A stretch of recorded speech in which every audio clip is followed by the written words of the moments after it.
guys, welcome back to another video with me and my lovely bride, Kelsey. We've been going over our relationship series the last few weeks, and today we are on what we think is our favorite topic of the whole thing. It's the realities in marriage. In movies and TV shows, even on Instagram or TikTok, we tend to only see the highlight reels of a person's relationship. Dating and falling in love, Engagement, getting married. It kind of paints the picture that once you get married, everything is perfect and happy because you're so in love. And there's some truth in that, but that's not all that goes on. There's so much more to marriage than vacation and date night.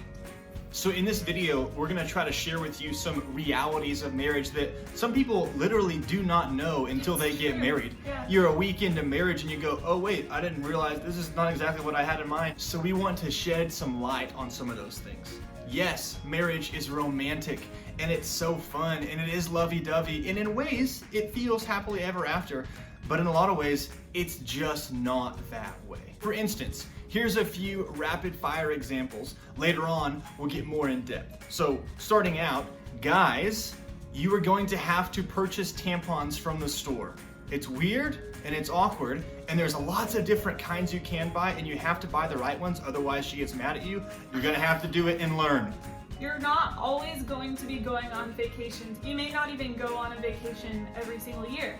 You may not buy very many new things like a new car or a new house. For some marriages, you may never buy a brand new car or a brand new house. You may never live in your dream home. You may not have your dream job, and especially, you may not have it by the certain age you think you're gonna have it by. Family and in-laws can be really good, but it isn't always perfect, and it isn't always smooth sailing.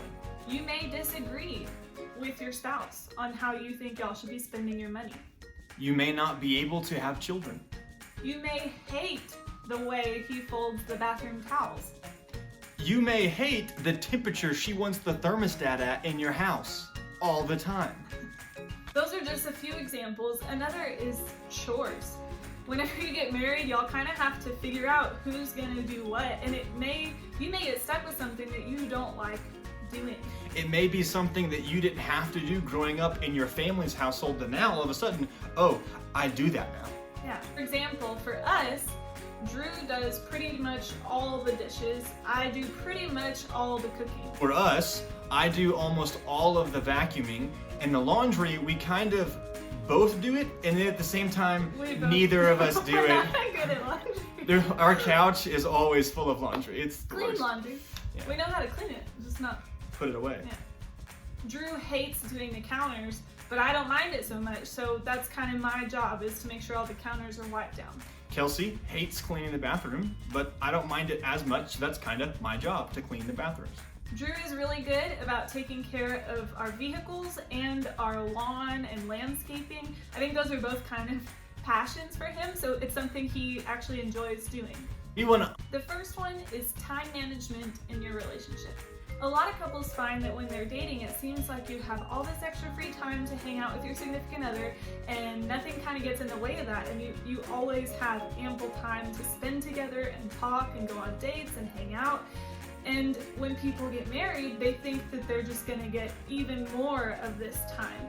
And in some ways that's true, but in a lot of ways, that's not the case.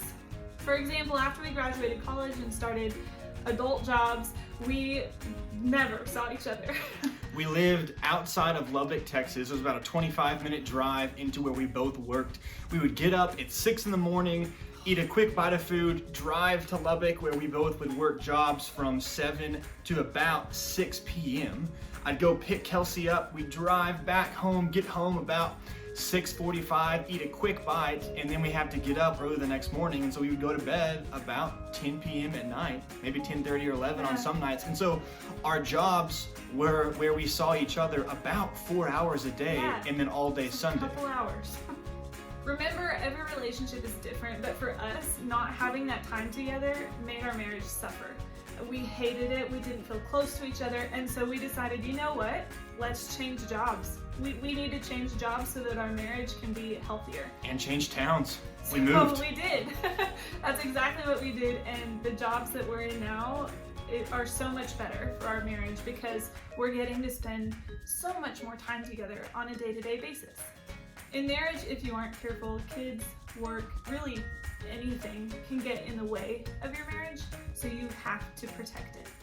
Another one is the reality of money, and that is that it can be really stressful at times.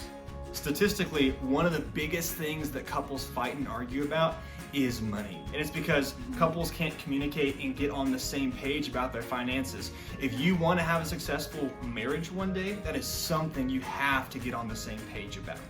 For me and Kelsey, there's no my money and her money. It's all our money. We both have jobs, but we haven't always both had jobs. There were time periods where just she worked, and there were time periods where just I worked. And I remember whenever I was working, she would feel really weird about buying me a birthday present or a Christmas present because she didn't earn that money. I made that money. And that was something we had to work through and communicate about. And that was really healthy of Drew to have that mindset, because there are a lot of couples that don't operate that way. There's a lot of couples that I make the money I make, you make the money you make, we have separate accounts, blah, blah, blah. And in some cases that can work for certain couples, but it can also harbor a lot of potential stress. Going into marriage, you really need to educate yourself about budget, about spending, about payments, anything that has to do with money, especially if you don't come from a family that is skilled in that area. You know, if your parents haven't shown you how to do that, then that's even more reason for you to take a finance class in college or look at some YouTube videos about how to make a budget. That's so important. We're not saying that it's wrong to eat out or that it's wrong to just do an impulse buy here and there, but we are saying if you don't have a plan for your money, and if you're not thinking about where it needs to go and where you want it to go and divvying up those wants and needs, if you're not having those kind of conversations, then your money financial situation in marriage can get stressful really quickly. The third reality we want to talk about is that you're gonna have bad days in marriage. This sounds kind of obvious, but it's really something that doesn't get discussed very often. You and your spouse are both gonna have days where you're behind on rest, or you're moodier than usual, or you're under a lot of stress. Had a tough day at the office. Exactly, there's gonna be things that come up like that. There's gonna be things that come between y'all and that make you feel not as close to each other as you're used to feeling. Some days you're going to be able to work through it. You're going to figure out a compromise, you're going to meet in the middle, you're going to see things from the other person's perspective, you're going to be able to sort it out. It might be a simple misunderstanding where the guy in the relationship wasn't watching his tone and she's like, why did you say it? Well, I'm sorry, I didn't mean to say it that way. Oh, okay, then we're cool. And other times, it is not that easy to resolve the issue. Right, so some days you will not figure it out and it's just going to be a bad day. Now, that doesn't mean you have the clearance, that this is not an excuse for you to pick a fight with your spouse whenever you're moody. It's not an excuse to turn one bad day into 7 bad days. But we want you to understand that the reality is not every single day of your marriage is going to be fun or happy.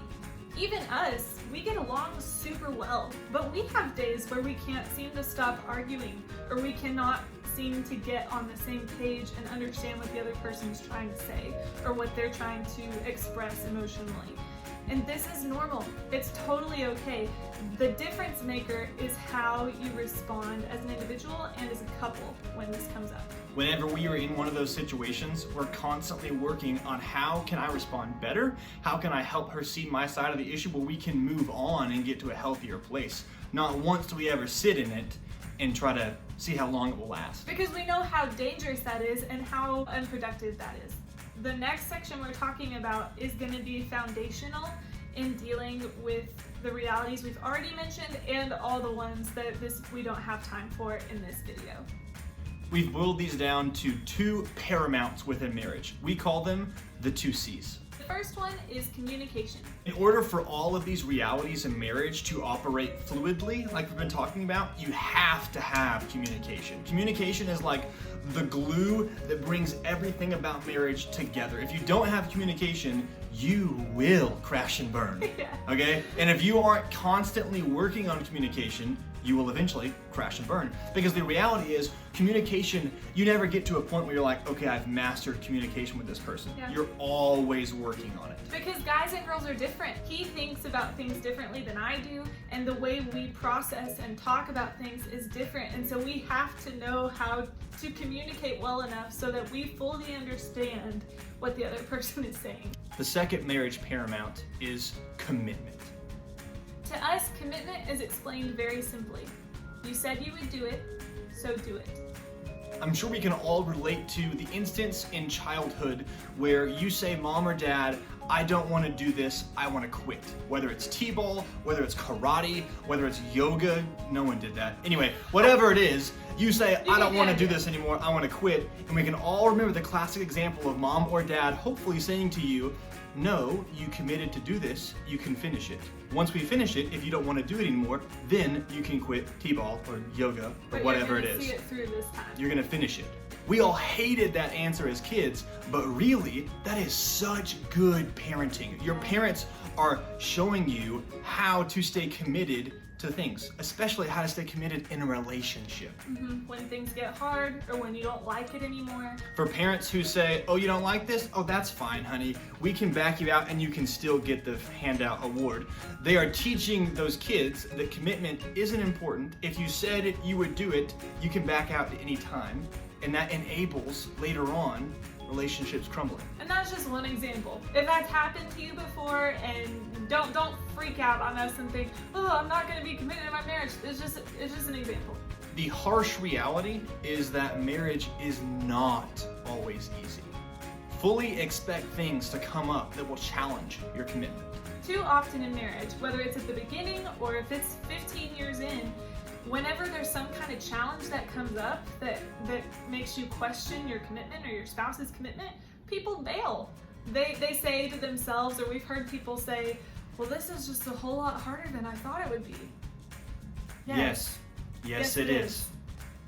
This is why we tell you to have healthy dating relationships. This is why we tell you to avoid toxic relationships. And to not settle. Because even the healthiest marriages struggle. And we want you to be struggling alongside someone who is as committed to you and as healthy as you and who is as for you as possible. We don't want you struggling next to someone who you thought you could change. We don't want you struggling next to someone who you settled for. 100% of marriages begin with vows that pretty much say, you forever. But yet, 50% of marriages end in divorce, not in forever. We're not going to go much into the topic of divorce today. While that is a reality for a lot of people, we know it's messy, it's tricky, there's a lot to it. And honestly, divorce happens for a lot of reasons. Some are biblical, some are not, but we're not going to go into that today. If that's something you want to hear us talk about, let us know. A lot of people look at me and Kelsey and they think, oh, they're this wonderful, beautiful couple that just have everything together and they've never gone through anything hard. If you know us and you have thought that thought about me and Kelsey, let me just say this. You never know what someone is going through. The point is, we have chosen to stay together because we value commitment. And we've chosen to be joyful even in the hardships. The healthiest couples are the ones that stick together because they said they would. And they chose to give each other their best until death do them part, not until they weren't happy anymore. Yeah, a lot of the couples we look up to are so encouraging and inspiring to us because of their level of commitment to each other. In conclusion, marriage is great and there's so much good that comes from marriage, but we just want to brace you that there are some realities in marriage that will come up that can be harsh and that can be brutal. We talked about some of them. There are many, many more. But two things you can remember that will help you with those are 1, commitment, and 2, communication. If there's something in this video that you would like for us to unpack more, please let us know. Or if there's something you saw that it kind of made you think about something else that we didn't talk about at all, let us know so that we can make a video in the future about that topic. Thanks so much for stopping by. Thanks for giving us your time. Thanks for walking this road with us. Yes.